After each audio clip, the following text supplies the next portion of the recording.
मैं ही क्यों निर्धन हूँ। एक समय की बात है।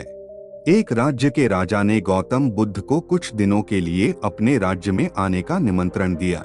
उस राजा के निमंत्रण को बुद्ध ने स्वीकार किया और वो अपने कुछ शिष्यों के साथ उस राज्य में चले गए। बुद्ध से मिलकर उस राजा ने उनसे प्रार्थना करी कि वो कुछ दिन वहां रुककर उसके राज्य के लोगों की समस्याओं का समाधान करें और साथ ही उन्हें धार्मिक मार्ग पर चलने की शिक्षा दें। बुद्ध ने राजा की बात मान ली और 3 दिन के लिए उन्होंने इस राज्य में धर्मसभा करने का फैसला किया।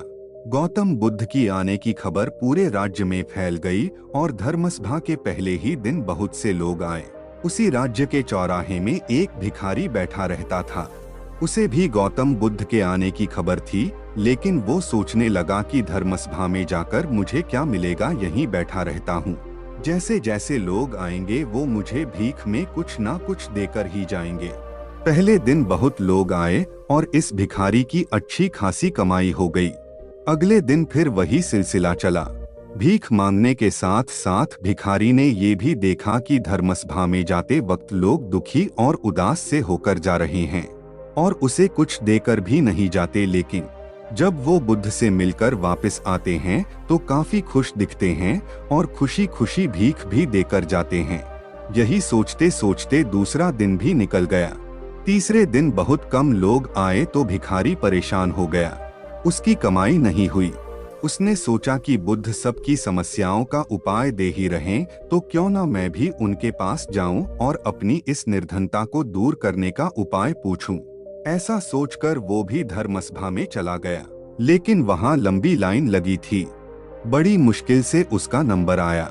बुद्ध के पास पहुंचकर उसने प्रणाम किया और बोला, भगवान, इस गांव में सभी लोग खुश हैं और सभी धन सुविधा से संपन्न है, फिर मैं ही निर्धन क्यों हूँ। उस भिखारी को देखकर भगवान बुद्ध बोले, तुम निर्धन इसलिए हो क्योंकि तुम हमेशा दूसरों से मांगते रहते हो, लेकिन कभी किसी को कुछ देते नहीं।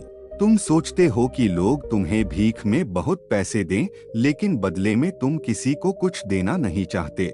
ऐसा सुनकर वो भिखारी बड़ी हैरानी से बोला, भगवान, मैं क्या लोगों को कुछ दूंगा, मेरा तो खुद का गुजारा भीख मांगकर चलता है, मेरे पास देने को है ही क्या।